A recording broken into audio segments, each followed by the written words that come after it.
Well, hi and good morning. Welcome to my shop. Hey, I'm going to do something more with this. Hey, what is this thing? This is not a isolation transformer as I thought, and it's actually a line conditioner, but I can make it into an isolation transformer very easily, and I plan on doing that. Over here is the one I just switched to. This is an older one I was using for some time. It just has the outlet here. You can see it. And I put this guy back in service because I'd become a little confused about what this one was up to. The problem with this transformer is even with no load, this thing warms up. It also has a fairly notable hum coming out of it all the time, which, you know, in a shop like this, you don't want hums all the time because I'm trying to hear hums coming out of the equipment and stuff like that. So I'm not too happy about using this guy. Plus, there's no protection in here, there's no filtering, there's nothing. This is just a transformer. So great. This guy comes with some filters. You can see a capacitor here, there's some capacitors down here on the output. Fantastic. So, why did I put them away? Because I found out that the secondary side of the transformer is not isolated from the green wire ground. And you know, sometimes when I'm in here troubleshooting on equipment, and I don't talk about this very much, but certainly the way I see it, I'm also troubleshooting my own mind. You know, I'm just a human being here, trying my best not to be, but I'm stuck. I'm stuck, you know, with the body and brain that I've got. So, you know, just like the set of tools I've got in the shop, I'm just another tool. Right. Yes, sometimes I can be quite a tool in here. So, somehow I looked at this. This is amazing to me. I looked at this and did not see what is so obvious, even though I was looking for it, number one. Number two, I performed some very simple tests with my meter to prove something, which is absolutely untrue, but somehow I managed to prove it. So, you know, how does this happen? And I think it's because, in my case, with this machine, I was convinced this was an isolation transformer. I was told it was. It looked like one. I'm completely convinced. And I was also completely convinced that the essence of an isolation transformer is an isolation of the green wire ground from the secondary side, and also, of course, the live wires with the voltage on them, completely isolated from the power company ground. You know, from this thing here, this prong here. Well, in the case of this transformer, that is exactly the opposite of the way it's done. In fact, the green wire ground is passed right through to the third prong on these outlets. Okay, and that's not actually a problem, although it was different than what I thought. Different than what I thought is the problem. Really, what I thought is the problem. So, the other thing is, I visually looked at this to see if there was any connection between the third prongs out here, the third prong here, and the high. You know, let me restate that. I sort of messed that up. I rechecked visually to see if there was a connection that would connect this prong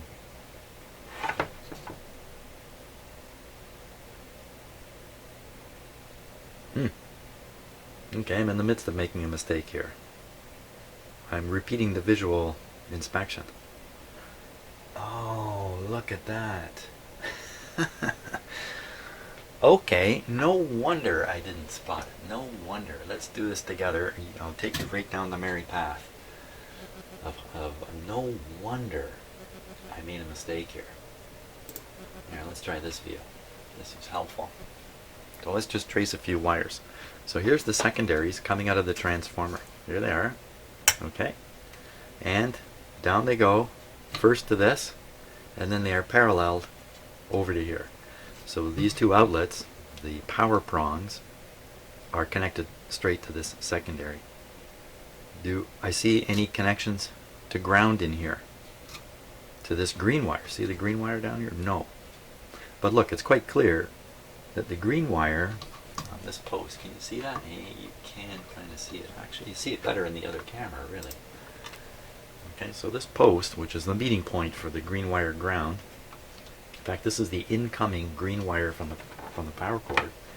It goes right to here, picking up the case, which is good. Then also extended via this wire right to the outlet, and there's another green wire down here going to the other outlet, grounding the third prong on their side. But is there a wire that runs between here and here? The answer is no. Now, that visual observation was good enough for me, but it was not good enough for the situation because they didn't use a wire. They did not use a wire. And you're looking right at what they used. They used a metal band here. Metal band connecting here to here. They didn't bother using a wire. I'm not looking for a metal band. Look at how tight and neat it is. I didn't even see it. I didn't even catch my eye. Maybe it didn't catch your eye until the moment I pointed to it. That is what connects the secondaries of the transformer back to the green wire. That is what caused the my dim light bulb to come on so bright and freak me out, quite frankly. And that's also responsible for this switch operating automatically because of sensing an overload, something over 8.75 amps. So that's the whole story. So for me to correct this and turn it into a proper isolation transformer usable in my shop, all I need to do is get rid of this band. Just get it off here and get it off the other one. That's a little easier said than done because the parts here are not in a very convenient position. I can get this one off easy enough, but the other one, that might take some doing. How have they got these mounted?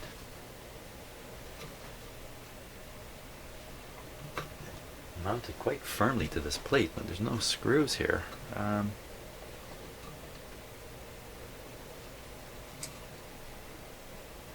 Not a mysterious machine. So they've used the center screw here. You know, the screw that usually grabs the wall plate. They look a little heavy duty, don't they? Hopefully this will loosen everything up and give me access to the area I need. Oh, that was a little loose. Talking about loose.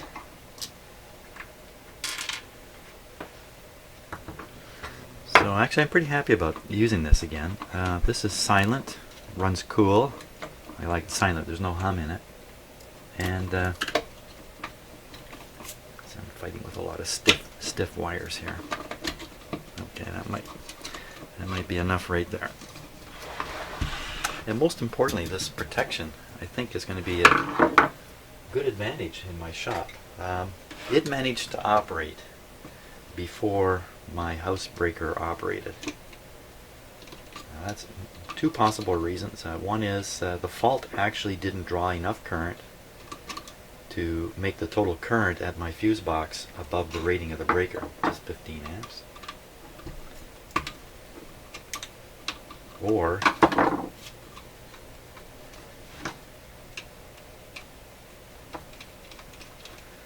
there was more than 15 amps drawn in the fault. It's really hanging on there. But the protection here, this guy, is faster than the breaker in my fuse box. So when you're coordinating protective devices, those are the two issues you need to think about.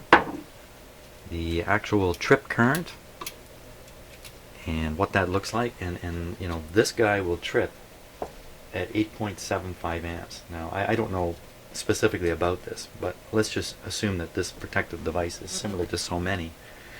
8.75 amps maybe for a few seconds and then it will trip.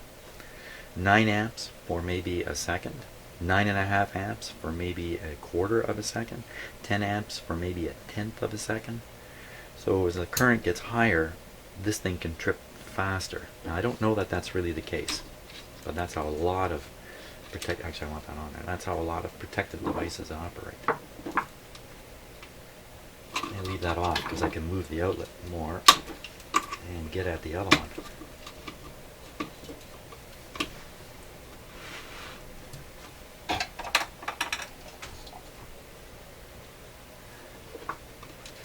So in an electric distribution system, you're thinking about the power company all the way back to the generator, there is a whole bunch of protective devices, kind of one behind the other, if you like, starting with a little fuse in a person's electronic equipment, or maybe a breaker like this. Just a little uncommon, but this is the same idea, that will protect parts inside the device and leave the power on to the rest of your house or whatever. The next one up is the breaker in your house. The next one is probably on a hydro pole with a transformer on it. If you live in an urban area, it'd be in an underground transformer. Usually a fuse at that point, big fuse, 200 amp fuse, something of that sort. And the idea is that fuse should never blow if there's a problem in a person's home. Things should be coordinated, and that's the right word, so that trouble beyond a fuse panel or breaker panel pops the breakers local to the problem without taking out the main feeder. Now, the worst thing is a fault right in the fuse panel itself. Come on. Or a fault right in a protective device. Come on. No, it's only a flat. Just gotta keep tipping the angle here. There we go. If you didn't coordinate these devices, then you could have a fault, let's say in my house, right here in my shop, that could potentially draw enough current right here, get through my fuse panel, and pop the fuse on the transformer at the back of my house. There's a transformer on a pole behind my house. It feeds me and my neighbors. Well, that wouldn't be very good news for my neighbors, would it? I mean, they wouldn't know what happened. They wouldn't know it was me. And out would come the electric company to replace the fuse up on the pole. That's going to take an hour or two, depending upon how busy they are and stuff like that. That's an expensive fuse change. You know, the crews cost $200 an hour or something like that to run a crew. So this coordination gets very, very critical as you get more and more complex loads.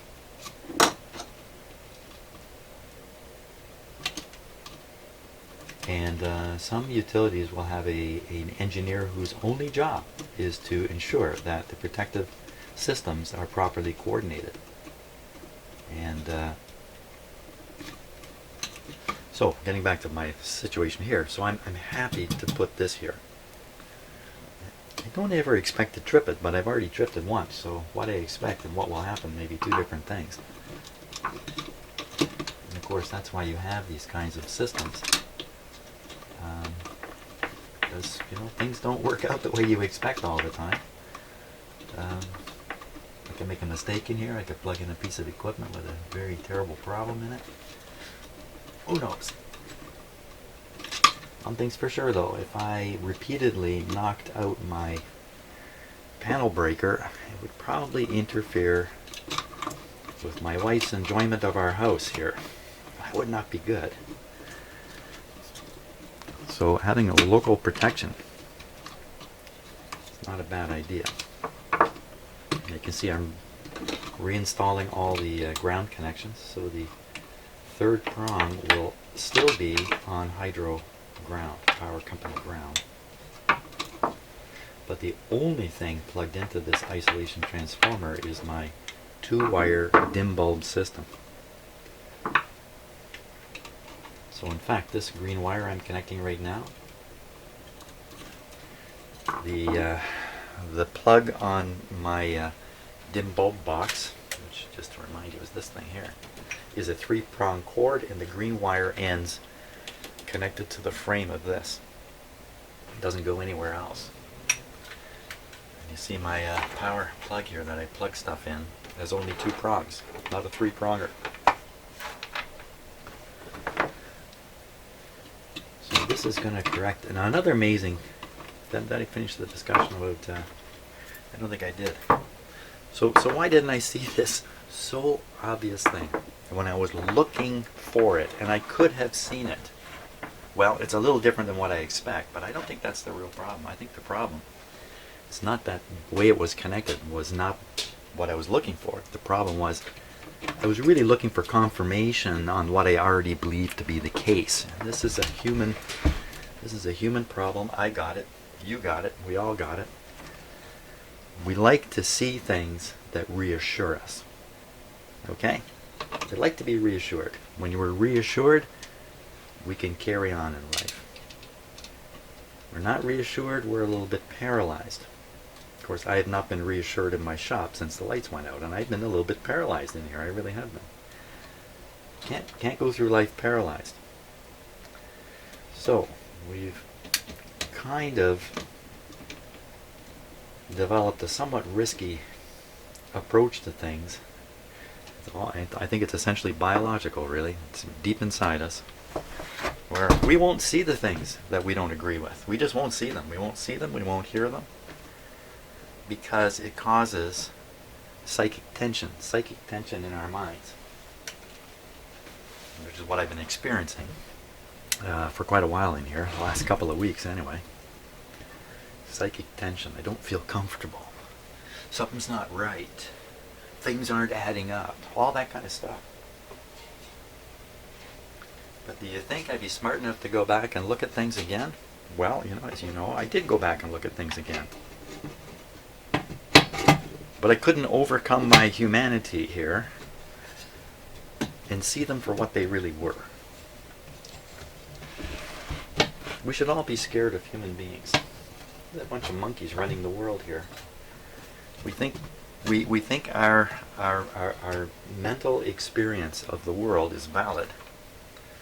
Oh my God, just read a little bit on physics, especially some of the current thinking on the fringe of physics about what the world really is versus our experience of it. Oh my gosh, it's very unsettling. Very unsettling. So, but we can't get through life like that. So we like things to be simple. And that's another problem with human beings. Oversimplification. Make it simple, then I think I understand. Now I'm ready for action. It's action that keeps us alive, of course. All these same things must be going on in other mammals. And obviously they don't break the world down into words. Well, I don't know. Do some of them? There's some discussion that there may be more talk going on in the animal world than we really realize. Real talk. Detailed communications. Certain species. Prairie dogs, something like that, or not prairie dogs, but something like that, appear to communicate a lot of details amongst themselves. If a stranger comes in their territory, they're able to say where it is, how big it is, what color it is, what it looks like. They're able to communicate all this stuff somehow. It's not prairie dogs, it's those little animals that stand on their hind feet, and they stand and they look. I can't think of the name of it. So anyway, boy, am I ever babbling. There we are. I now have a real McCoy isolation transformer, lots of outlets on the back. Green wire third prong is still connected back here, but the am I going to make another mistake and not actually test this? Let's test it before I speak. I speak the truth. I put the top on already. Shows you how reassured I am. Yes, I'm just going on about how people can fool themselves. We enjoy the life of fools.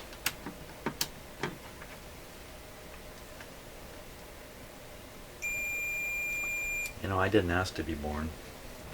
I was just dealt this hand here. Let's see. I'm not complaining. Now, we should find the ground in here. There we are. And likewise in this one.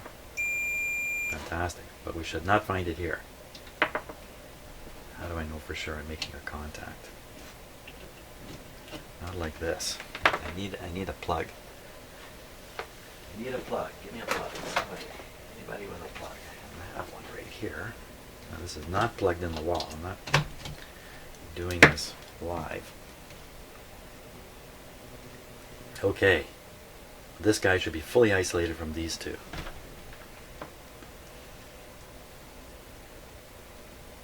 There we go. I think I shouldn't really need to, but I will test the other side. I shouldn't need to because these two wires are tight, they're shorted together in the winding of the transformer. But because two things, if sometimes I'm wrong, and if I don't do that, I'm sure a number of you will go, "Oh, why didn't he do that?" Hey, here's a little thought. You know, I watch my own videos now and then. When I'm preparing them, sometimes I'm forced to watch through them, and hey, I find them pretty entertaining. It's funny, but I can sit and watch myself. Right now I'm posting videos on the low opta radio, and I did the work a week ago, more than a week ago now. So I'm watching the videos. I'm kind of curious about what I did. I don't remember everything I did, so I get involved in watching them, and I find myself saying to me, "Hey, don't do that. Hey, why don't you do this? Hey," all the same things that I'm sure viewers like you do when you watch me work, and you wonder, well, why didn't I do that? It would have just taken a second. Well, you know what the answer is. I just didn't think of it. But I sit and watch my own videos, and I think of this stuff then, because I'm more free to think. When I'm in the shop here, I have to keep focused on everything that's going on, not the least of which is the videos I'm shooting. Okay, so I'm going to put this in. By the way, I had a busy morning this morning. I put in that stereo you can see here. I put in a couple of big whopping speakers back there. Huge, big stereo speakers. You can't see them. So now I'm ready to test this record player again, which is why I was doing all this. And hear, and also this amp, and hear the hum level coming from them and stuff like that. Because I got big honking speakers in here instead of little teeny ones. Anyway, that's it. Hey, thanks for watching, and I'll get back to radio work real soon. Oh, if you've been watching my videos in the order I'm posting them, you haven't seen any of this. You're watching the low opta right now, watching me work on the low opta. But I've actually finished that one, almost. Still humming a bit. And I'm on to the next one, which I'm just finishing now. You can see it here. Another console, just finishing up. So lots of videos coming when I work on this very interesting stuff. So, see you later.